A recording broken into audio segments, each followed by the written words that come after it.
Mateos 8, del 5 al 13, nos habla de un relato bien interesante en el que un centurión va donde Jesús a pedir sanidad para un criado que éste tenía en su casa gravemente en cama.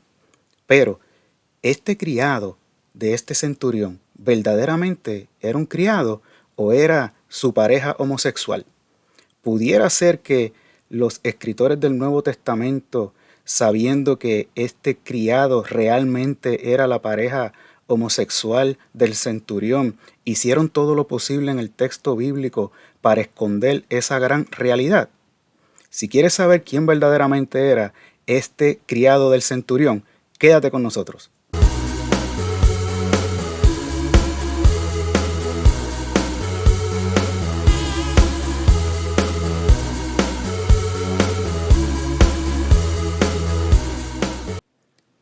Saludos distinguidos y distinguidas y gracias por estar aquí con nosotros en otro video más de tu canal Biblia, Mitos y Paradigmas.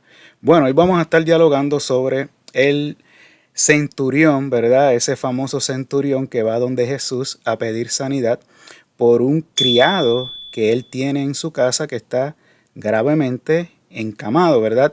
Pero antes de hacer nuestro análisis, vamos a leer lo que dice Mateo capítulo 8 del 5 al 13. Dice: entrando Jesús en Cafarnaúm, vino a él un centurión rogándole y diciendo: Señor, mi criado está postrado en casa, paralítico, gravemente atormentado.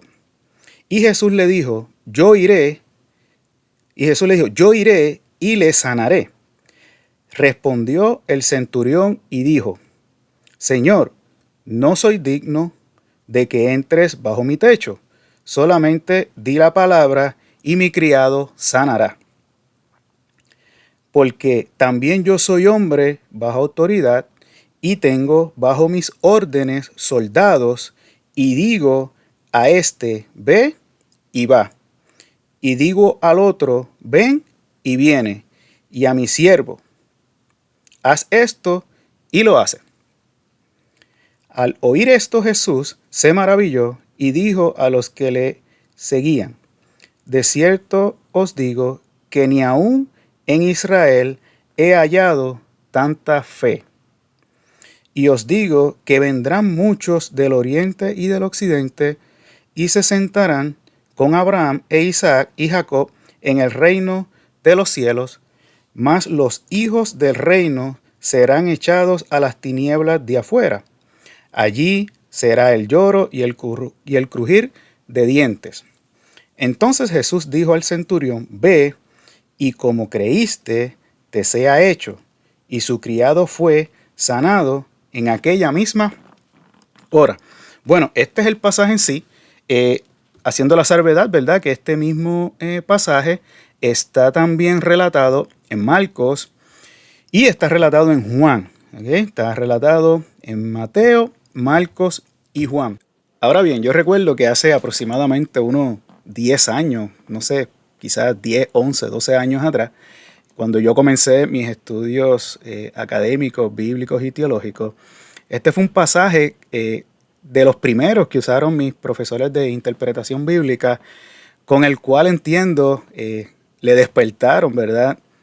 La curiosidad a muchos de los estudiantes, de los alumnos que estaban allí en ese momento histórico, y no solamente despertaron la curiosidad, sino que crearon crisis de fe en muchos de mis compañeros de estudio, y fue, me acuerdo, una clase un poquito chocante para muchos de nosotros, incluyéndome a mí, ¿verdad? Buscando yo en internet, di con un contenido de un canal que se llama Investigando la Historia, donde entrevistaron a Ariel Álvarez Valdés y al doctor Antonio Piñero relacionado precisamente a este texto de Mateo, y donde Ariel Álvarez Valdés prácticamente dice todo literalmente como a mí me lo enseñaron en la universidad, y es un video en el cual a mí me gustaría reaccionar. Y eso es lo que voy a hacer ahora con ustedes.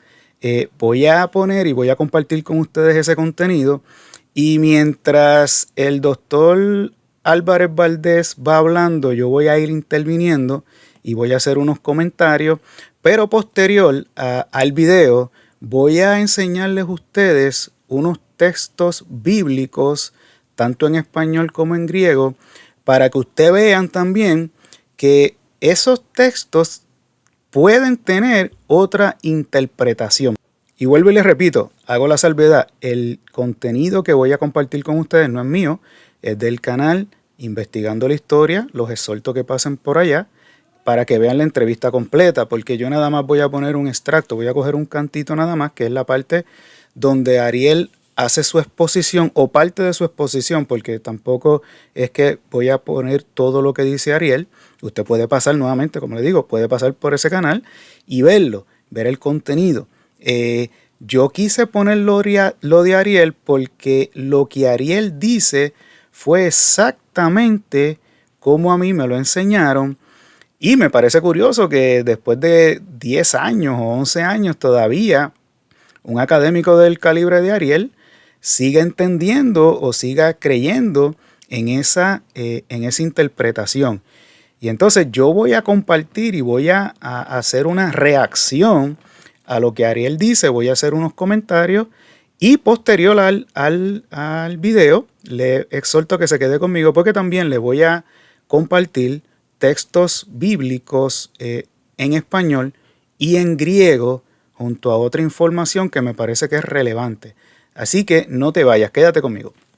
Decir el doctor Ariel Álvarez Valdés sobre este tema, que es cuando Jesús sana al siervo de un centurión. Escuchemos.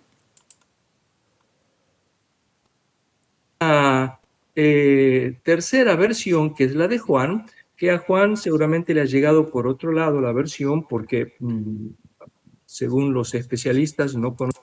Aquí el doctor nos va a hablar del acontecimiento que sucede en Juan capítulo 4, relacionado, según él, a la historia o al relato del centurión con Jesús, que lo podemos ver en el libro de Mateo y lo podemos ver en Lucas. Y el doctor Ariel va a hablar que ese mismo relato se encuentra en el libro de Juan. Y él va a dar su opinión de lo que hizo Juan con ese relato, con esa información que él tomó, ¿verdad? Sobre el centurión y Jesús. Conoció el documento Q, pero en esta versión también cambia la persona que va a hablar con Jesús, el enfermo, y dice que era hijo, y usa la palabra juios, no usa la palabra pais. También la... Antes de seguir, no sé si pudieron escuchar, Ariel entiende que Juan no conoció la fuente Q. Ariel está partiendo de que la fuente Q es un documento real y él entiende que Juan no la conoció o no lo llegó y el relato a Juan le llegó de otra manera. Ahora bien, yo no tengo ningún tipo de problema con que Ariel o cualquier otro erudito pueda pensar o pueda aceptar la fuente Q, pero entiendo que siempre se debe de hacer la salvedad de que Q es un documento o es una fuente que es hipotético. No hay una evidencia física de Q. No hay un documento que la arqueología nos haya podido brindar, ¿verdad? Un hallazgo arqueológico donde nosotros podamos tener físicamente a Q.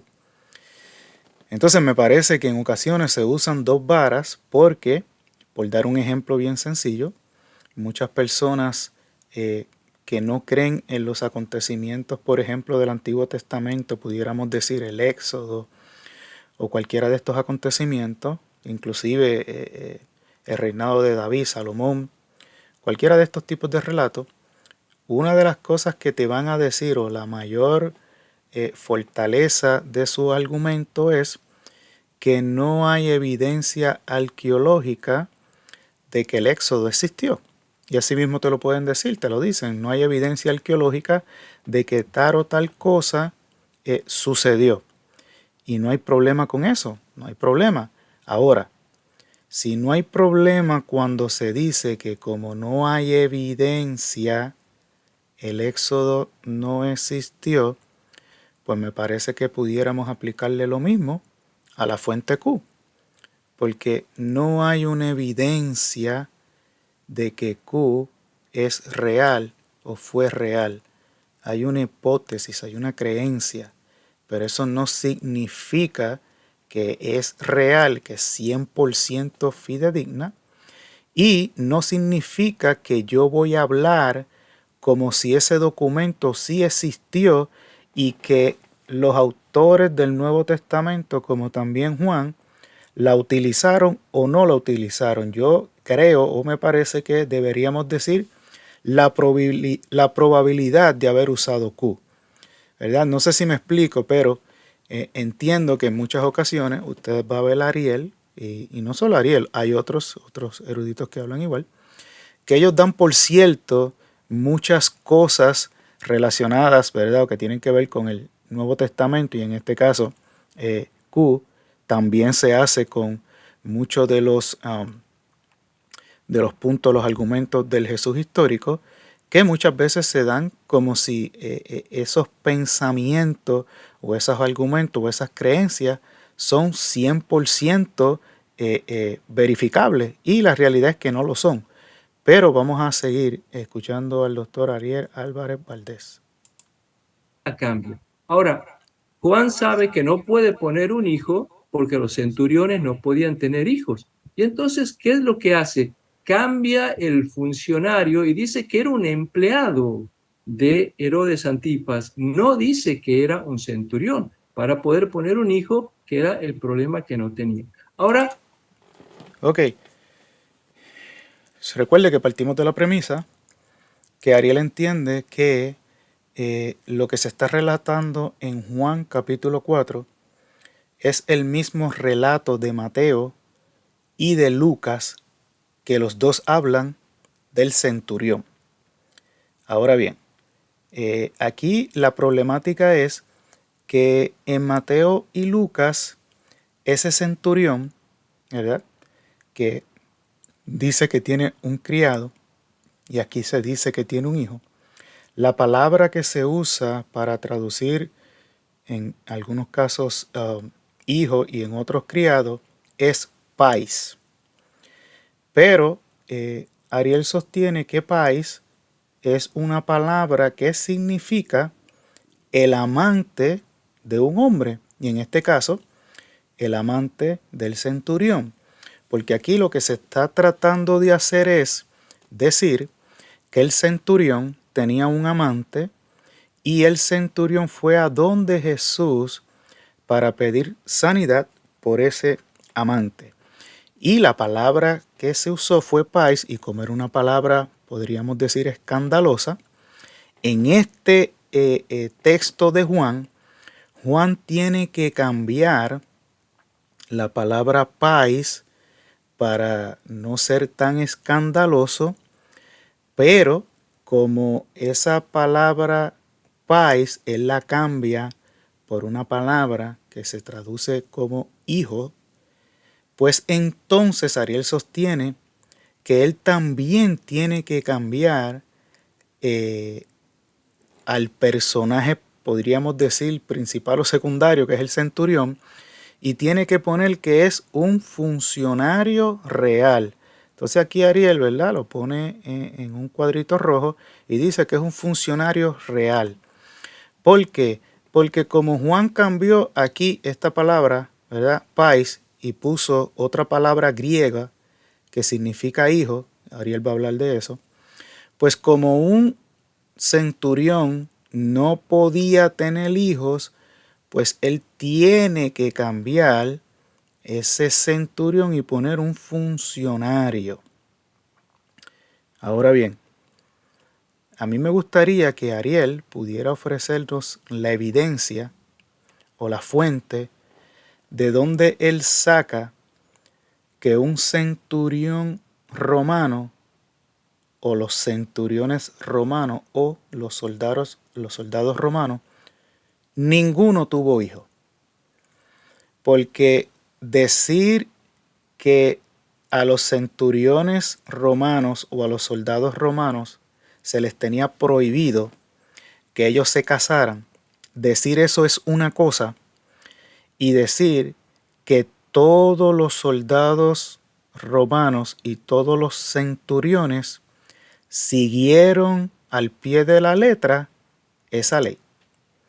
Porque me parece que no solo Ariel, me parece que nadie va a poder encontrar una evidencia o algún autor que literalmente diga que todos los soldados romanos y todos los centuriones nunca tuvieron alguna relación con una mujer y que nunca tuvieron hijos.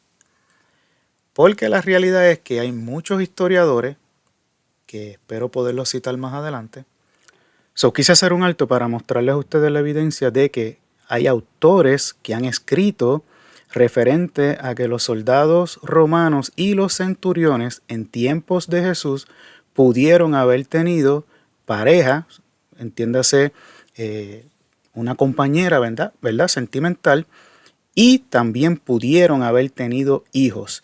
Y estos autores, aunque están claros y entienden que había una ley o que había una prohibición, ellos sostienen en sus investigaciones históricas que esa ley o esa restricción no siempre se cumplía al pie de la letra y habían regiones que eran un poquito más tolerantes que otras. Y sabemos que posteriormente esto fue siendo una restricción menos fuerte con el pasar de los años. Pero quería demostrarle que hay, traje aquí 5 autores. G.R. Watson, que es autor de El Soldado Romano, Adrian Goldsworthy, y él escribió en su obra El Ejército Romano Completo, y ese trabajo ofrece una visión general de la vida de los soldados romanos y su relación con la sociedad en la que vivían. También está David Potter, que es el autor del Imperio Romano en Apuros, quien ha discutido la vida de los soldados romanos y sus interacciones sociales. También está Michael Grant, El Ejército de los Césares, esa es la obra de él, donde explora varios aspectos de la vida militar romana. Y por último tenemos a Mary Beard, es una reconocida historiadora y autora de una historia de la antigua Roma, cuyo enfoque multidisciplinario incluye la vida cotidiana de los romanos, incluidos los soldados, ¿verdad? Estos estudios han ofrecido perspectivas diversas sobre la vida de los soldados romanos y su capacidad para formar relaciones matrimoniales durante el periodo del tiempo en el que Jesús vivió. Así que les cité 5 autores diferentes que tienden que lo que está diciendo el doctor Ariel Álvarez Valdés no es tanto así como él lo dice. Bueno, vamos a seguir con el video. Entonces, me parece que decir que nunca ningún soldado ni ningún centurión tuvo una relación sentimental o una relación amorosa con una mujer, me parece que es bien difícil de sostener. Y también me parece que es bien difícil de sostener que nunca ningún soldado romano ni ningún centurión tuvo hijos. Y si, ¿verdad? Si usted tiene esa fuente, me gustaría que la dejara en los comentarios y me citara historiadores o autores que pueden evidenciar al 100% que ningún soldado ni ningún centurión tuvo una relación sentimental y que nunca tuvieron por lo menos un hijo. Pero vamos a seguir. Con esto Juan ha creado otro problema, porque al no ser un muchacho amante, Jesús no tiene problema Mire de cómo él ir. dice, al no ser un muchacho O amante. sea, el centurión no tiene por qué impedirle a Jesús que vaya, pero ahora es Jesús el que no quiere ir. En la versión de Mateo y en la versión de Lucas era el centurión el que no quería que fuera. Ahora es el mismo Jesús el que no quiere ir, poniendo el pretexto de que ustedes si no ven señales y prodigios no creen. Y entonces al final Jesús es el que va a decidir hacer el milagro a distancia y no va a ser el centurión el que le va a pedir, sino que es Jesús el que le va a ofrecer el milagro a distancia. Bueno, todas estas Excelente. modificaciones, Entonces, mire esto también. Como dije ahorita, Ariel entiende que este acontecimiento de Juan capítulo 4 es el mismo relato de Mateo y de Lucas. Y yo no tengo tampoco ningún problema con eso. Aquí tuve un problema un poquito con Lalo, pero bueno. Yo no tengo ningún problema con que él piense así, pero la realidad es que hay otros eruditos y hay académicos de renombre que entienden que este relato de Juan no es el mismo que el relato de Mateo y de Lucas. Y a diferencia de Ariel, que no cita ninguna fuente, yo le voy a citar una fuente, por lo menos, que usted puede buscar y puede ver que lo que yo digo no es porque a mí me da la gana de decirlo, sino que hay eruditos que piensan esto que yo les voy a comentar. Y uno de ellos es, que lo tengo por aquí, lo tengo aquí, D.A. Carson, en su comentario bíblico al libro de Mateo. Carson dice, si no me equivoco, cuando hace la interpretación de Mateo capítulo 8, él habla de que este acontecimiento de Juan no tiene nada que ver o no es el mismo que el de Mateo y de Lucas que registran al centurión. Él entiende que no es el mismo y él da unos argumentos. Usted puede buscar su libro y los puede leer. ¿Okay? Pero tengo a D.A. Carson que dice que no son el mismo. Y tengo también, ya específicamente con el comentario bíblico del libro de Juan, de Leon Morris. Y Leon Morris entiende que tampoco son iguales y que no hay ninguna razón para creer que ese funcionario real no era un judío. So, hay una diferencia entre un centurión gentil y aquí en este texto Morris sostiene que todo lo que nos lleva a pensar este texto es que este funcionario real era un judío. ¿Ok? Y que no se tuvo que hacer ningún arreglo ni ninguna alteración del relato de Mateos o Lucas porque no son el mismo acontecimiento. Seguimos. literarias, creo que nos muestran que la palabra pais era una palabra original que provocó un cierto malestar tanto en Lucas como en Juan, y terminaron modificando la versión con todos estos retoques que han tenido que hacer, porque si no, el relato no quedaba justificado. Y voy a poner... Ok, vamos a dejarlo ahí. Ariel dice que como la palabra pais, o sea, esa palabra que significa amante, ¿verdad? Era una palabra muy fuerte y escandalosa.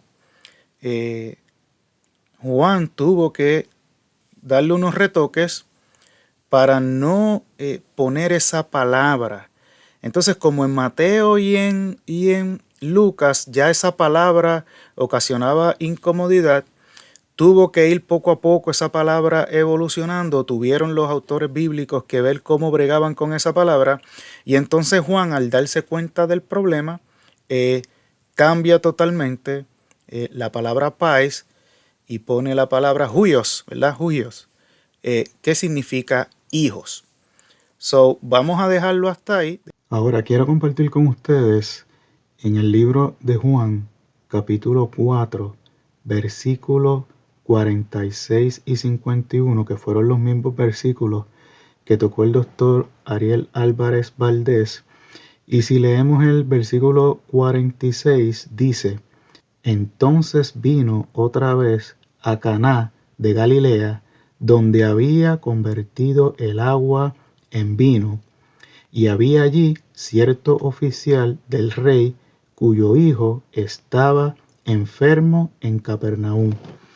¿Vieron cómo el versículo 46, el primero que aparece ahí en sus pantallas, está en español y yo puse en rojo la palabra hijos?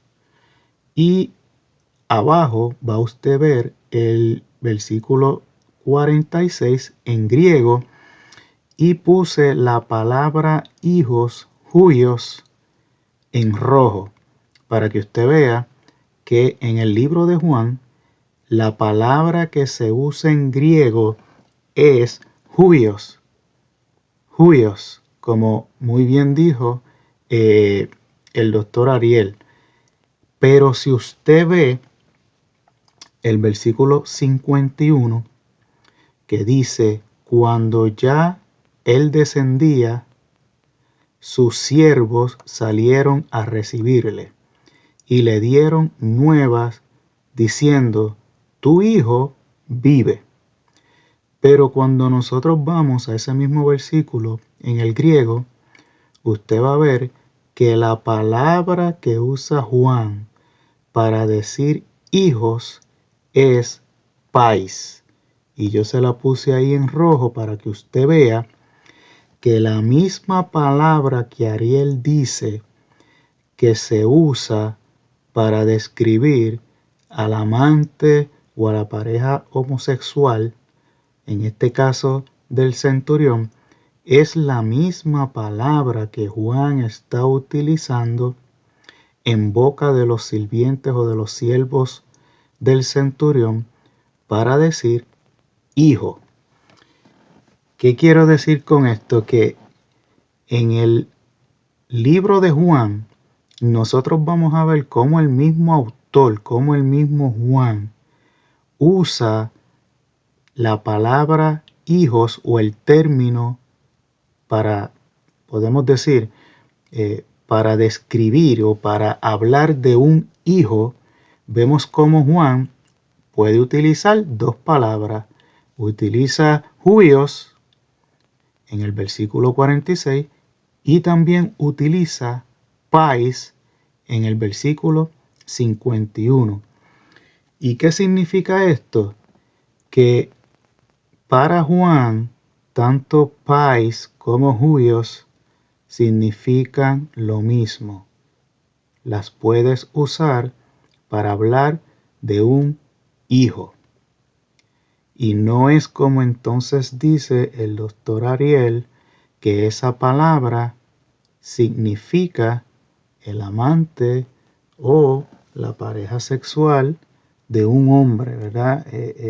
La pareja homosexual de un hombre, porque la realidad es que usted se va a dar cuenta que esa palabra de pais se usa en diferentes lugares, en unas ocasiones como siervo, en otras ocasiones como muchacho y en otras ocasiones como hijo. Es algo que usted se va a dar cuenta, pero vamos a seguir para que usted vea.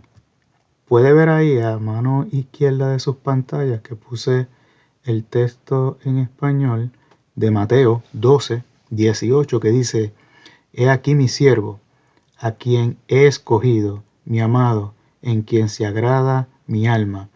Pondré mi espíritu sobre él, y a los gentiles anunciará juicio. O sea, aquí está hablando de Jesús, que es mi siervo, ¿verdad? Y cuando usted ve a su mano derecha que está el texto en griego, la palabra que se usa para siervo es pais. O sea, no es como Ariel nos quiere hacer ver que esa palabra significa un amante o el compañero homosexual de un hombre, porque en el mismo Nuevo Testamento usted va a ver que esa palabra significa varias cosas. Entonces, Ariel no puede pretender que porque la palabra pais en textos fuera de la Biblia se usó con esa connotación, el autor bíblico la usó con esa connotación porque los mismos evangelios, usted se va a dar cuenta que la usan para hablar de siervo, la usan para hablar de hijo, ¿ok? ¿Sabe? La usan para definir o hablar de un criado o hasta de un niño o niña. Y si usted puede conseguir un léxico griego, ¿verdad?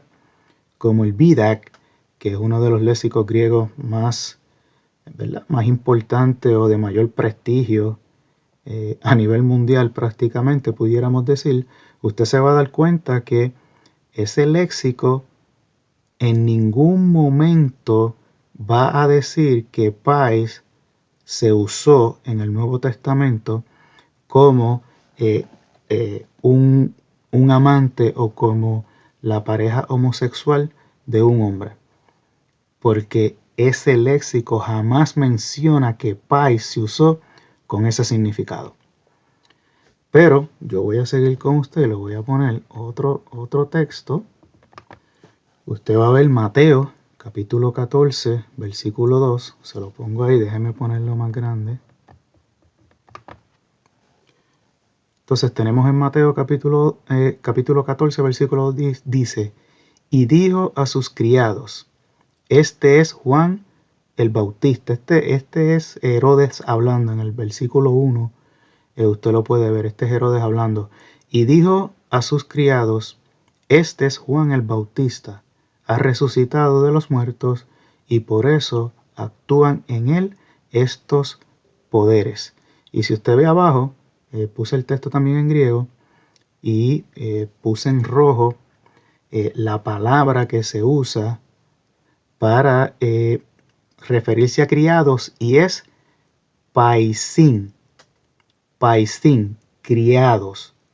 O sea, estamos viendo cómo esa palabra pais no significa un amante, no significa que es una pareja homosexual. Nos han querido imponer ese término diciéndonos que porque se usó en escritos fuera de la Biblia con esa connotación, pues los autores bíblicos la usaron también con esa connotación y nunca nosotros vimos a Ariel enseñándonos esto. Ariel sabe griego, Ariel es un académico, él sabe que él puede identificar dónde en el Nuevo Testamento se usa pais de estas maneras que yo he compartido con ustedes.